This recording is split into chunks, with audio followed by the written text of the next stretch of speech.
Like Joe said, I'm Brandon Jetmore. I just wanted to put on this little bit of info for you about what me and Joe titled here, the Magic of Freemasonry. So my first question for you guys is I want to know, like, you can just go around, tell me if you want, why did you join Freemasonry? I wanted to be a history teacher a long time ago, and when it comes to masonry, all it is about history, so I want to learn as much of the history of masonry and everything involved with masonry as I can. Awesome. And the people that were involved in masonry and the history too. Do you feel like that inspired you for your own life? Like masonry or history? Yeah, masonry. To this point, yes. Okay. Anyone else want to? Yeah, I joined because I wanted a seat on the mothership when the reptilian overlords come. Is this based on some kind of joke? All right. Oh, man. Thank you, sir. Yeah, that's true. It's going on YouTube. Internet's forever, isn't it?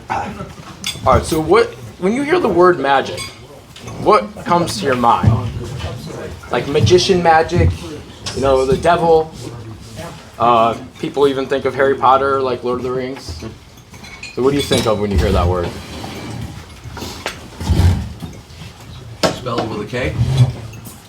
Oh, you could. Then I think of a very dear friend of mine who was a practicing Wiccan, Okay, and the rituals he would do. that's good.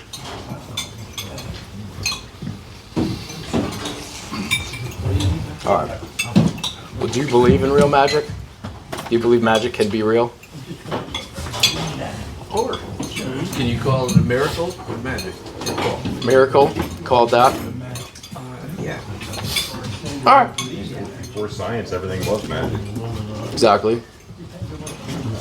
All right. So, how I personally define magic is the altering or change of consciousness by or through a medium of phenomena, or really something drastic happened and it changed completely how you think. And an example I'd like to use is maybe think of a born-again Christian. You know this person, they were kind of walking aimlessly maybe through life in a religious sense. They didn't think or hold any values towards any religious organization or anything like that. And then you see them like a week later and all of a sudden they're super ecstatic. They all want to talk about everything that has to do with Christianity, which is fine. But you notice this huge change, it's like 180, okay?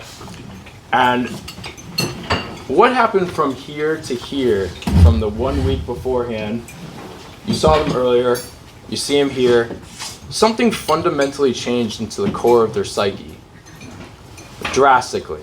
Not like, you know, if you have a political debate with somebody, maybe you meet someone on the street and they're like, oh, here's this concept and idea, and you're like, oh, I've never heard that before, maybe I'll go home, and you think about it a little bit and you're like, oh, maybe you've persuaded me a little bit. That's not the kind of change I'm talking about. I'm talking about a 180 flip, something in you completely fundamentally down to the fibers of your being, of your soul, to change from whatever the experience or the external or internal action or phenomena happened, right? And if this impression is so strong that it actually altered your consciousness or neurochemical makeup, which usually go hand in hand, and it created this 180 flip for somebody, what is that phenomenon? Like, what actually made this happen? All right, something to think about. And relating it to Freemasonry is, I think the fundamental core of all Masonry is like you could just learn this one analogy of the rough ashlar to the perfect ashlar, and that sums up maybe the whole purpose of what it is to really be a Mason. And everything else you learn, or all the rituals you see, are all sub-communicated to you in different ways of how to continuously transform your life into a more honorable, better, more exalted human being, right? Study other forms of secret schools, occultism, and other, philosophies, even psychology, sociology, a little bit of neurochemistry. It's interesting that Freemasonry, I've never seen another school teach in the way that Freemasonry does, and it goes straight from symbol to soul, is what I noticed. Freemasonry teaches you everything about itself sub-communicatedly through symbology, whether it's our actual symbols that we wear, the square and compass, or even through the language patterns and the language contained in the rites and the degrees that subcommunicate to your inner self what's really going on here, what's happening inside of you. And you might notice, depending how long you've been a Mason for, that a change may not have happened overnight, but maybe you look back 2 years ago and like, oh, where was I then, and who am I now, and have I embodied the principles and concepts of Freemasonry? You might not have been thinking about that consciously every single day, but you're like, wow, I've grown a lot as a person, and I'm changing as a person. So this is happening through, the default mechanisms of the conscious change of the symbol to the soul. But what if it's intentional, right? So you go from the default concepts of this, which we'll call for this default magic, to intentional magic, where, again, definition I use for magic is the altering or change of consciousness by or through a medium of a phenomena, right? So if you put intention behind what you do every single day and how you live and how do you express life, it's through thoughts, your emotions, and your actions governed by your willpower. That's how our senses recognize life, how we operate through life, and how our perceptions change through the external stimuli of our senses. All right? So if we add conscious, deliberate, controlled participation to Freemasonry, embody what we learn, watch the degrees, really listen, really hear what it's saying, participate yourself, going to lodge, learning everything you can, and then also applying it into your life every single day of this is what I imagine someone who embodies Freemasonry as an upstanding citizen would do. Someone very honorable, notable, elegant, a really just well-rounded, gentleman man of a guy who is a Freemason. And you look at him and you're like, maybe you're thinking of someone personally maybe it's an idol, like maybe Manly P. Hall, or someone you saw in a movie who exemplify these qualities and characteristics of a person. They have that magnetism and that power and that essence to them where you just can't not acknowledge those good qualities within them. And if you think consciously about how to operate and what those are and incorporate them into your every single day life through actual deliberate conscious thought, and you repeat that every single day, you will accelerate drastically the change in your mind that will reflect into who you really are as a person every single day. And that really is the core foundation of all types of magic. I know, magic can be thought of in the old sense of the Inquisition and the witches and the raising the demons from the ground and stuff like that. A lot of that was allegory for this basic fundamental concept of your mind being able to really go from that rough, scattered, kind of not really perfected ashlar stone into a polished version that's a perfect rectangle, perfect square, perfect stone that fits perfectly right in the temple where you want it. And then becoming that perfect temple, right?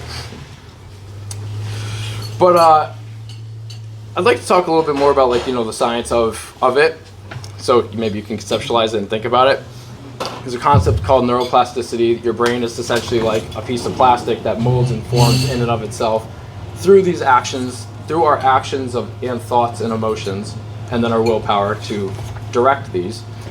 And your brain actually creates these things called neural pathways. They're little, it looks like a little chain in your brain. And every little neuron is like a chain link. And every time you think strongly or you feel strongly about something, it creates a more strongly reinforced little neuro chain in your brain. And these actually alter your thoughts and actions every single day, consciously, but also subconsciously. And for that, I brought this, depiction of a iceberg, kind of comparing it to the ashlar, right? And I would think of this as the perfect ashlar or the rough ashlar focused in, and I use the iceberg as an example because above the water you see just this small piece of ice, all right? But there's a huge glacier underneath, and sailors know you don't want to go near the iceberg because of it. There's a huge mass underneath. Well, this top part of the iceberg here can be compared to your conscious everyday mind. what you think, your personality. Some people call it the ego, self, like who you think you are and what you think typically throughout the day. But this down here would be what they would call subconscious mind. And through the mechanisms of actions, through thoughts, emotions, and action throughout your day, it builds your experiences here to who you really become as a person, and you radiate internally. And this can either help or hurt you, all right? So there is, like, the symbol, the third eye symbol in Masonry, or the master director. You can think of that up here. It's neither this or this. This is really where your willpower is focusing. But if you can think about this from this size, to going from that to this over time, of thinking, good or ill, this will create whether your circumstances in life, specifically in your actual tangible life, are good or bad. Your relationships, friendships, business success, everything will transcend into this because you're building it over time. And if this is fundamentally flawed in terms of, the lesser qualities that we don't want as upstanding Masons, this will constantly influence this part of your mind through your habits and your daily actions. You can only be conscious so much throughout the day of what we're actually doing, right? So sometimes when you're spacing out, this is always operating 24/7. This is always thinking. Your subconscious is constantly radiating thoughts in and of itself, building itself. So if you want to be the master of all things, as they say in the Bible, and I'm sure it's mentioned in Masonry at some other times. You want this to influence this. You want the conscious mind to influence the subconscious mind, reinforce itself throughout the day and throughout your life, to rebuild this, to continuously build this. Now you take complete control of yourself and your life and your motivations and who you are, so that you can actually completely take control of yourself, which would be the fundamental core concept of magic. Because when you're able to develop that iceberg or that perfect ashlar, you can develop faculties in your mind, intense abilities to concentrate, a super strength willpower that you just don't run out of energy, like stuff like that you can continuously build yourself throughout the days over and over again. So if you really want to change your inner self, you need the conscious, deliberate, controlled thoughts, emotions, actions, and the willpower that directs it. That really is magic, and why I feel magic and Freemasonry go together in that way is because that's really, in my opinion, the core purpose of why we're here. We're building ourselves up, becoming better people, improving our lives, trying to really shape ourselves from that rough stone to the perfected ashlar, right? So that's what I had to say about magic and Freemasonry.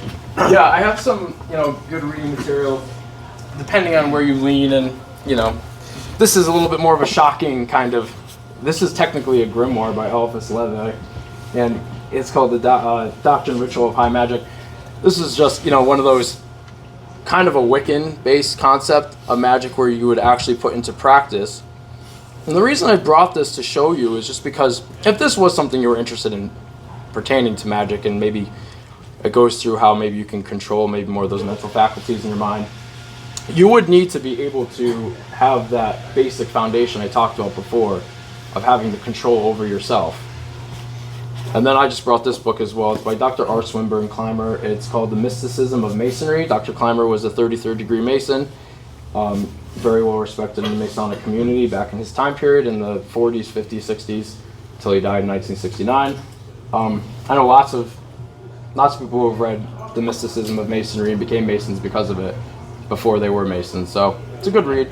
Well, thanks, guys. Thank you.